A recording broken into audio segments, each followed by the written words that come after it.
அனைவரும் இருசக்கர வாகனங்களை பயன்படுத்துகிறோம். அதில் ஸ்பார்க் பிளக் என்ற ஒன்று அனைவரும் அறிந்ததே. இந்த பிளக் நாம் கேஸ் அடுப்பை பற்ற வைக்க பயன்படுத்தும் லைட்டர் மாதிரி தான். நமது வண்டியில் பெட்ரோல் எரிக்கலவையை சரியான நேரத்தில் பற்ற வைக்க பயன்படுகிறது. இதில் கொக்கி போல் உள்ள பகுதி மைனஸாகவும் நடுவில் உள்ள பகுதி பிளஸ்ஸாகவும் செயல்படுகிறது.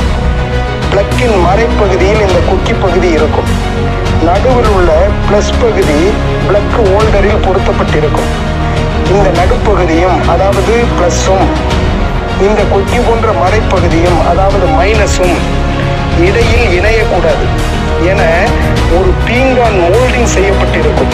இடையில சேர்ந்துடக்கூடாதுன்னு அதனுடைய ஸ்பார்க் எங்கே இருக்கணும்னா அந்த கொக்கி பகுதியில் தான் இதனுடைய ஸ்பார்க் இருக்கிறதுக்காக அந்த இடைவெளி கரெக்டாக இருக்கும். அந்த ப்ளஸ் அந்த கொக்கிங்கிற மைனஸ்